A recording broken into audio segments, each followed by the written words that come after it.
Shalom. Shalom. Puji Tuhan. Haleluya. Ya, kita bersyukur kepada Tuhan karena kemurahan-Nya mempertemukan kita kembali di tempat yang sangat sejuk ini. Amin. Ya, dan juga saya pribadi berterima kasih kepada rekan-rekanku di sini ya. Saya lihat tadi hari demi hari ada perubahan. Jadi jemaat Tuhan sudah agak enak duduknya. Puji Tuhan. Amin. Dan jemaat yang baru kali ini juga saya lihat ada yang bertambah. Kiranya Tuhan berkati Amin. pelayan di tempat ini. Semakin hari semakin bertambahlah jiwa-jiwa. Puji Tuhan. Haleluya. Nah, saudara yang dikasihi Tuhan, kita akan tiba mendengar firman Tuhan. Saya akan bacakan untuk kita firman Tuhan dari 1 Tesalonika pasal 5. Ayatnya ayat yang ke-16 sampai ayat yang ke-18. Bunyi firman Tuhan seperti berikut. Bersukacitalah senantiasa, tetaplah berdoa, mengucap syukurlah dalam segala hal, sebab itulah yang dikehendaki Allah di dalam Kristus Yesus bagi kamu. Puji Tuhan. Haleluya. Nah, saudaraku yang dikasihi oleh Tuhan, pesan firman Tuhan kepada kita pada kesempatan sore hari ini ada 3 ayat yang perlu kita perhatikan. Ini merupakan pesan Tuhan lewat Rasul Paulus kepada umat-umat Tuhan. Namun hari ini adalah pesan ini untuk kita yang ada di sini. Apa pesan Tuhan? Yang pertama dikatakan bersukacitalah senantiasa. Bisa katakan amin? Amin. Saya yakin kalau bersukacita itu kita tahu seperti apa. Bersukacita artinya itu harus muncul dari dalam keluar, bukan dari luar ke dalam. Maksudnya begini, orang bersukacita kalau dia banyak duit baru bersukacita, itu artinya dari luar ke dalam. Kalau dia senang, kalau dia punya berkat, lantas dia bersukacita, itu dari luar ke dalam. Itu artinya berkat yang hanya sementara. Tetapi bersukacita yang dari dalam keluar, ini adalah sukacita yang sejati, yang tidak terbatas. Amin, saudara. Artinya sekalipun kondisi tidak baik, keuangan juga tidak baik, kesehatan tidak baik, tapi bisa bersukacita, inilah yang Tuhan mau. Tahukah Bapak Ibu, ini dituliskan ketika Paulus sedang dipenjara. Ini ditulis ketika Paulus sedang dalam penjara. Artinya keadaannya sedang tidak baik-baik saja. Tetapi pesannya kepada jemaat Tesalonika dikatakan bersukacitalah senantiasa.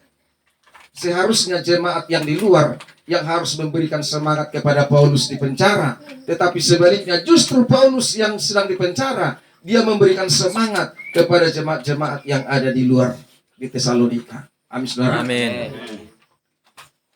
Bersukacita itu sangat penting bagi kita. Kenapa? Firman Tuhan mencatat hati yang gembira adalah obat yang manjur. Bisa katakan amin? Amin. Hati yang gembira adalah obat yang Manjur. yang manjur. Seberapa banyak pun uang kita, tapi kalau sukacita kita tidak ada, itu nggak ada artinya. Seberapa banyak pun uang kita, barangkali ketika kita sakit pergi ke dokter, dokter bisa katakan begini, Pak, Bu, saya bisa kasih obat. Tetapi obat ini hanya sekedar yang menyembuhkanmu adalah ketika kamu bisa bersukacita. Amin. Amin, saudara. Amin. Dan bersukacita itu bukan ukurannya karena makanan yang enak. Tetapi sukacita itu adalah ketika Yesus ada di dalam hidup kita. Dan dikatakan bersukacita itu senantiasa. Senantiasa. Apa artinya senantiasa? Tidak hanya satu hari, tidak hanya satu minggu, tidak hanya satu bulan, tidak hanya satu tahun, tetapi senantiasa artinya tidak berkesudahan. Amin. Jadi sukacita anak-anak Tuhan itu bukan ketika diberkati, ketika banyak uang, ketika sehat, tidak. Tetapi dalam segala hal Amin. senantiasa bersukacita. Amin. Musim hujan pun tidak bisa menderes, harus bisa bersukacita. Amin. Bisa katakan amin. Amin. Kadang-kadang kan kalau musim hujan nggak bisa kerja, nggak dapat uang, ya karena hidup ini ada waktunya. Saya dengar begini, hidup itu bagaikan roda yang sedang berputar, ya, kadang di atas, Kadang di bawah. kadang di bawah, kadang di tengah. Nah, kalau kita ingin senangnya terus di atas, kira-kira mau nggak? Tentu mau. Iya, jangan cepat-cepat dijawab dulu, tentu mau. Artinya kalau tetap di atas berarti rodanya sedang berhenti. Ya kan, kalau tetap di atas berarti berhenti. Nggak mau turun lagi. Tapi kalau roda itu berputar akan pasti di bawah. Demikianlah kehidupan ini. Tapi saya mau katakan, kalau kita diberkati jangan sombong. Tapi kalaupun ketika kita tidak ada uang, jangan juga bersungut-sungut. Tetapi tetaplah bersukacita. Amin. Karena apa? Waktunya Tuhan adalah waktu yang terbaik menolong kita. Amin. Tuhan katakan begini, Tuhan tidak terlalu cepat menolong dan tidak terlambat menolong, tetapi Tuhan menolong tepat pada waktunya. Tidak terlalu cepat, tidak terlalu lambat, tetapi tepat pada saat yang tepat. Ketika murid-murid sedang naik perahu bersama dengan Yesus, saudara, bahwa perahu mereka diterpa oleh badai. Air masuk ke perahu mereka. Pertama-tama apa yang murid-murid lakukan? Mereka tidak mengandalkan Yesus, tetapi mereka mengandalkan kekuatannya. Mereka ambil baskom, mereka kuras itu air yang masuk ke perahu. Tetapi bisakah? Ternyata tidak bisa. Air terus masuk ke perahu mereka. Hampir-hampir perahu yang mereka tumpangi karam. Sehingga ketika mereka tidak ada daya lagi, kekuatan mereka tidak bisa menolong mereka, kemampuan mereka tidak bisa menolong mereka, mulailah mereka menjerit, Yesus tolong, Yesus tolong, kita binasa. Dan pada saat itu Yesus bertindak dan menghardik badai dan angin itu. Dan pada saat itu angin dan badai teduh sekali. Puji Tuhan. Haleluya. Jadi kapan Yesus bertindak? Ketika kita minta pertolongan kepadanya. Kalau kita tidak mau minta pertolongan, Yesus diam aja. Kalau kita mengandalkan kekuatan kita, Yesus akan diam aja. Yesus akan berkata, mampu kok dia, ngapain ditolong? Kuat kok dia. Tapi kalau kita berserah, kita angkat tangan, maka Tuhan akan turun. Ya, bikin besar itu. Enggak apa-apa. Makin hebat. Enggak nangis dia kan? Iya, itu selingan itu. Saya katakan sekali lagi, kalau kita angkat tangan tanda menyerah, Tuhan, aku tidak bisa lagi berbuat apa-apa. Tuhan tolong. Maka Tuhan akan turun tangan. Amin. Tapi kalau kita turun tangan, Tuhan tidak akan berbuat apa-apa untuk kita. Nah, itu sebabnya saudaraku yang dikasihi Tuhan, Tuhan katakan kita harus mengandalkan Tuhan. Amin. Bersukacitalah senantiasa. Dan yang kedua dikatakan, tetaplah Berdoa. berdoa. Ayat yang cukup pendek, gampang diingat, gampang dihafal. Tetaplah berdoa. Di mana itu tertulis tadi? 1 Tesalonika ayat Ayat 17. Gampang. Tetaplah berdoa. Bisa katakan sama-sama 3, 2, 1 ya. Tetaplah berdoa. Wih, gampang kan? Itu firman Tuhan itu tetaplah berdoa. Tapi kadang-kadang gampang mengucapkannya, tetap berdoa tapi melakukannya Susah. susah. Tapi saya angkat tangan juga kepada jemaat di sini. Bisa diposting ini mau PA ke rumah sini. Buat kawan-kawan ini saya pikir. Ya, mau artinya apa? Berdiri sendiri. Saya pikir kalau ini terus dilanjutkan, jemaat Tuhan di sini akan bertambah-tambah. Kan mereka akan melihat kan begitu ya. Kalau jemaat di sini menjadi contoh, maka orang lain akan tertarik. Tapi kalau kita tidak menjadi contoh, gimana orang mau datang?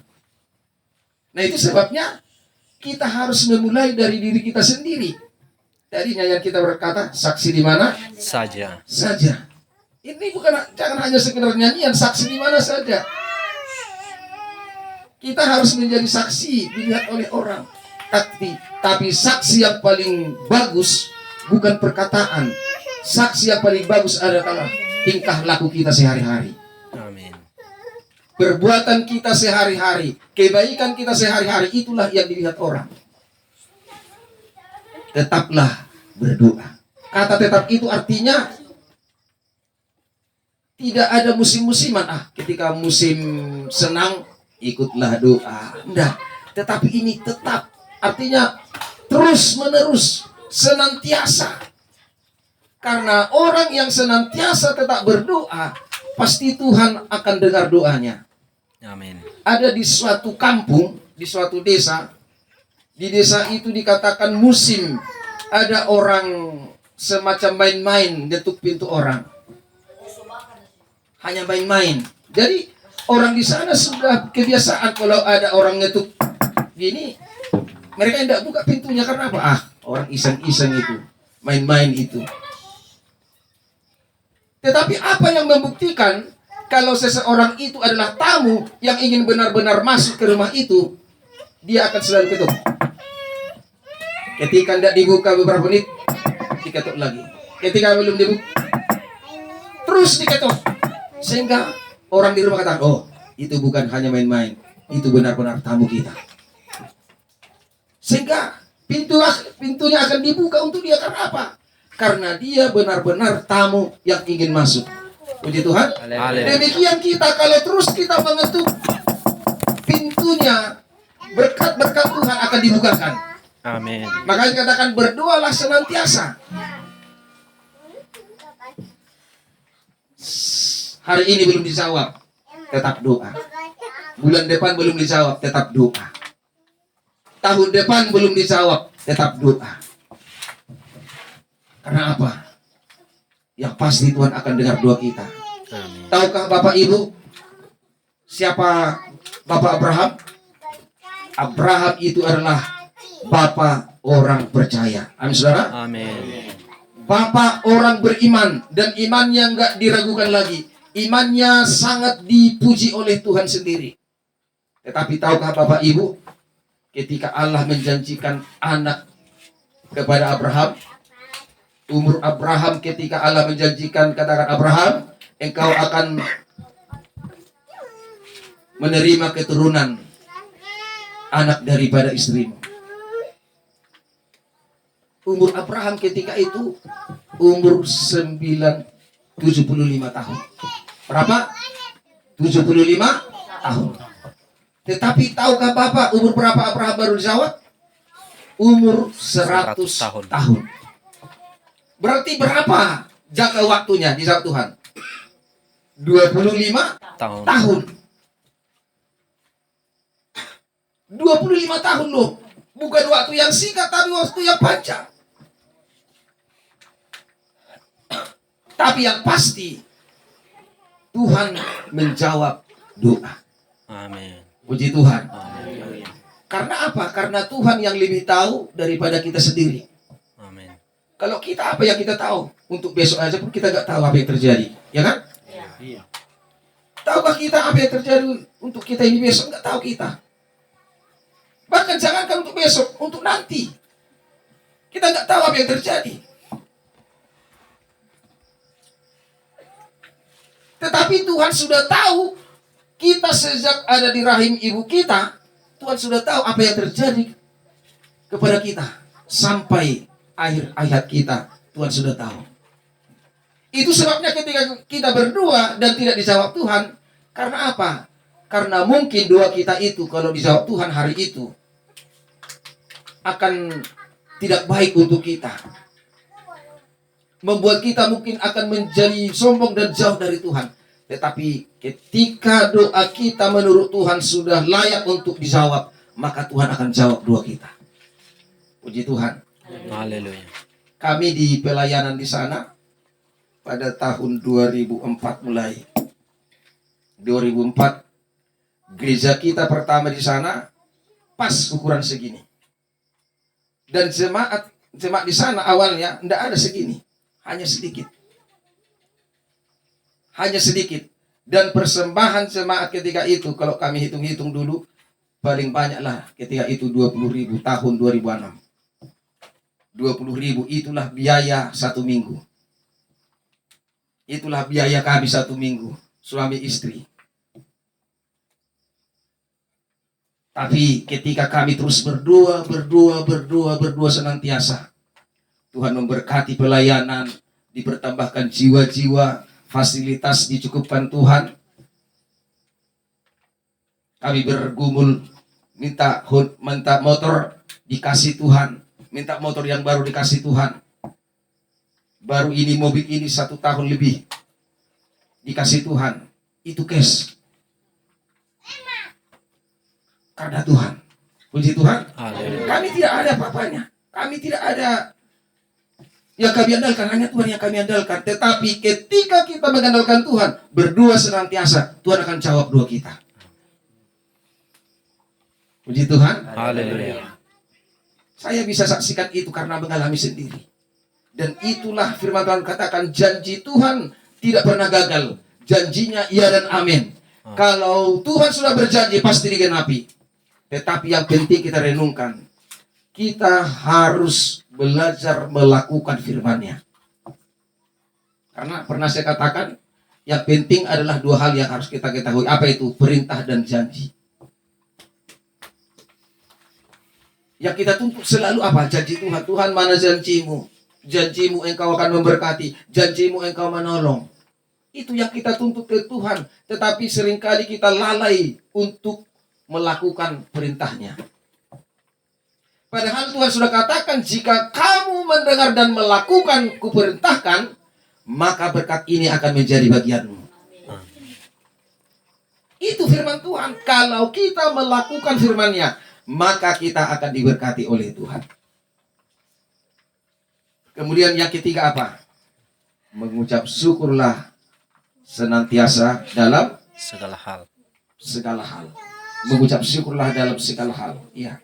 Mengucap syukurlah dalam segala hal, sebab itulah yang dikehendaki Allah di dalam Kristus Yesus bagi kamu. Jadi mengucap syukur itu adalah bagian dari kehendak Allah dalam hidup kita. Banyak orang mengucap syukur dalam keadaan yang tidak pas. Artinya mengucap syukur negatif. Kalau temannya yang dia benci mengalami musibah, apa katakan? Syukur. Ketika musuhnya mengalami persoalan besar, syukur. Itu bukan mengucap syukur yang Tuhan kehendaki. Yang dimaksud oleh firman Allah mengucap syukurlah dalam segala hal di sini adalah ketika kita sakit pun kita bisa mengucap syukur. Ketika tidak ada uang pun bisa kita mengucap syukur. Ketika keadaan tidak baik-baik pun kita bisa mengucap syukur. Ketimbang kita bersungut-sungut, adakah yang berubah? Tidak ada juga. Kalau keadaan tidak baik lantas kita bersungut-sungut kecewa, adakah yang berubah? Tidak ada. Lebih baik kita bersyukur. Kalau kita bersyukur, maka Tuhan akan memperhitungkan itu. Karena apa? Karena kita sedang melakukan firman Tuhan. Karena bersyukur itu adalah tindakan kita sedang melakukan firman. Puji Tuhan. Haleluya. Ini penting sekali mengucap syukur ini. Jadi mengucap syukur itu bukan karena ada ulang tahun, kemudian undang teman-teman, bikin kue, bikin makanan. Ayo sama-sama nyanyi yuk mengucap syukur panjang umurnya. Oh, semua pun orang bisa begitu. Semua orang kalau ketika keadaan baik, ketika banyak uang, pekerjaan baik, itu bisa bersyukur. Tetapi anak Tuhan, sekalipun keadaan tidak baik, situasi kondisi tidak menyenangkan, tapi kalau kita bersyukur, Tuhan akan menolong kita. Amin. Haleluya. Haleluya.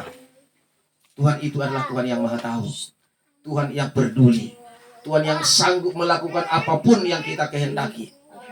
Yang Tuhan mau adalah hati kita ini. Tangan Tuhan tidak kurang panjang untuk menolong kita, dan mata Tuhan tidak kurang tajam mendengar doa kita. Tetapi yang menjadi masalah sehingga Tuhan tidak mendengar doa kita adalah dosa kita. Ini menjadi masalah. Makanya kita harus minta ampun kepada Tuhan. Kita harus minta ampun kepada Tuhan. Lewat apa? Lewat kita berkorban. Bukan hanya sekedar minta ampun, tetapi kita harus melakukan tindakan. Kita bawa hidup kita kepada Tuhan. Tadi kita sudah nyanyi, hanya ini Tuhan persembahanku. Terus apa lagi? Nyanyi kita tadi apa? Hanya ini Tuhan persembahanku. Apa itu persembahan kita? Segenap hidupku. Tadi saya berpikir begini, benarkah jemaat ini mau mempersembahkan hidupnya? Apakah ini hanya nyanyian-nyanyian saja? Kan banyak seperti dia nyanyi pintar, hanya ini Tuhan persembahanku, segenap hidupku dan jiwaku. Wow, ini luar biasa sekali loh.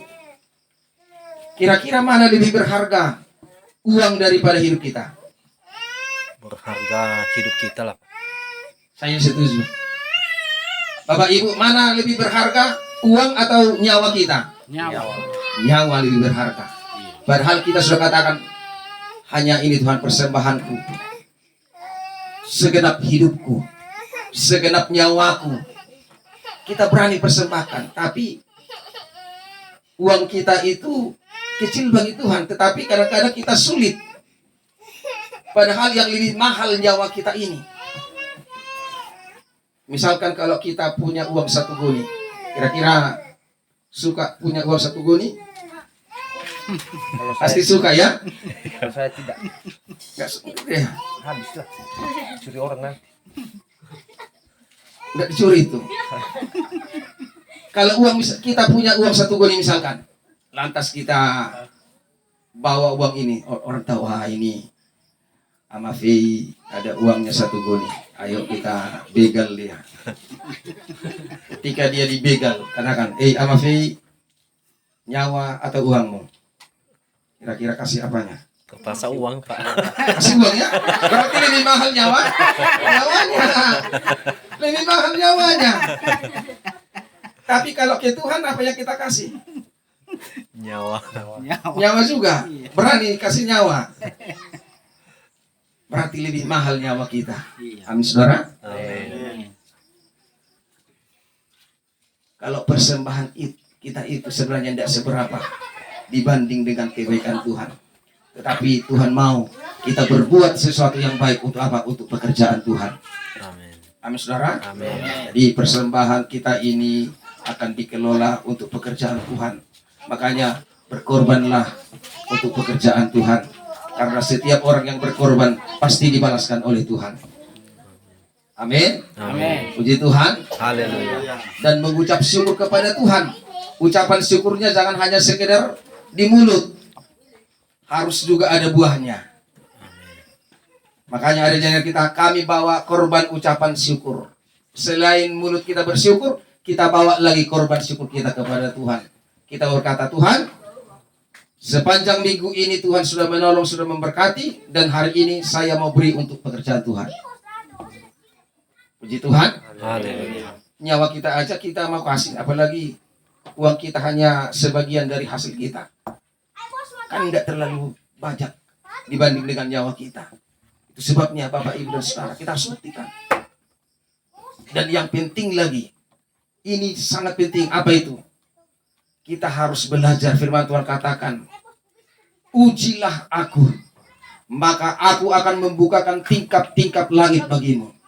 Puji Tuhan. Haleluya. Dengan apa kita menguji? Tuhan katakan, persembahkanlah persembahan persepuluhanmu. Haleluya. Haleluya. Pernah dengar itu? Kenapa? Pernah dengar ya? Maliaki 3 ayat 10. 10. Bawalah persembahan persepuluhanmu ke rumah Tuhan, supaya ada persediaan di rumahku, kata Tuhan. Dan ujilah aku akan membukakan tingkap-tingkap langit bagimu. Amin. Puji Tuhan. Haleluya. Karena apa yang kita tabur, kita akan menuai. Amin. Tabur berkat, kita akan menuai berkat. Tabur kebaikan, kita akan menuai kebaikan. Karena itu yang kita tabur, maka kita akan menuai hal yang sama. Puji Tuhan, ketiga hal ini menjadi renungan penting bagi kita. Yang pertama dari apa? Tuhan mau supaya kita bersukacita senantiasa. Yang kedua, tetaplah berdoa. Dan yang ketiga, mengucap syukurlah dalam dalam segala hal. segala hal. Puji Tuhan, Haleluya. Tuhan memberkati firman-Nya. Kita berdoa. Haleluya. Terima kasih Tuhan Yesus buat kebenaran firman-Mu yang sudah kami terima pada sore hari ini. Biarlah jemaat Tuhan di tempat ini bukan hanya sekedar mendengar, tapi kami belajar untuk melakukannya. Sebab orang yang melakukan firman-Nya, mereka akan dibela, mereka akan diberkati oleh Tuhan, mereka akan ditolong Tuhan dalam segala situasi dan kondisi apapun. Karena Tuhan yang Maha Tahu, Tuhan tahu keadaan hati kami. Oleh sebab itu, hamba pertaruhkan seluruh jemaat Tuhan di tempat ini, pekerjaan mereka Tuhan berkati, bahkan kesehatan mereka Tuhan jamin. Jauhkan dari segala hal-hal yang tidak kami inginkan. Mara, bahaya, Tuhan halaukan semuanya. Biarlah umat-umat-Mu di tempat ini menjadi umat-umat yang bertumbuh, berbuah-buah di hadapan Tuhan. Jauhkan dari segala mara dan bahaya. Dan biarlah umat-umat Tuhan di tempat ini semakin lagi setia beribadah bersama-sama, membangun persekutuan dengan Tuhan. Mereka terus mau bersekutu, mencari Tuhan, mendekatkan diri mereka kepada Tuhan. Kami akan percaya, kami akan melihat berkat Tuhan akan dicurahkan. Dan bukan hanya berkat secara jasmani, berkat rohani pun Tuhan akan curahkan. Jiwa-jiwa boleh Tuhan bertambah-tambahkan di tempat ini, sehingga kami boleh melihat di minggu-minggu yang akan datang ada jiwa-jiwa baru lagi untuk datang beribadah bersama-sama dengan kami. Dan puji Tuhan, urapilah firman-Mu yang sudah kami dengarkan. Bahkan persembahan yang sudah dipersembahkan oleh umat-umat-Mu, persembahan pertama, kedua, dan ketiga, Tuhanlah yang membalaskan berlipat ganda, 30, 60, dan 100 kali ganda. Terima kasih Tuhan. Kalau sebentar kami akan akhiri ibadah ini, kami akan pulang ke rumah kami masing-masing. Tuhan menyertai perjalanan kami, tiba di rumah kami dengan keadaan sehat selamat tanpa kekurangan sesuatu apapun. Bahkan juga saudara kami yang sudah melayani dalam pujian, dalam musik, Tuhan berkati mereka semuanya. Pakai mereka lebih luar biasa lagi di minggu-minggu yang akan datang, guna hormat kemuliaan nama. Di dalam nama Yesus kami berdoa, haleluya. Mari jemaat Tuhan, angkatlah tanganmu. Kekasih-kekasih Tuhan, pulanglah, bawalah berkat dari Allah Bapa, kasih sayang dari Tuhan kita Yesus Kristus, berkat penghiburan persekutuan Allah Roh Kudus. Itulah yang menyertai, menolong, menghibur, dan memberkati kita sore hari ini, besok, sampai Maranatha. Di dalam nama berkat, di dalam nama Tuhan Yesus Kristus. Bapa, terima kasih, haleluya.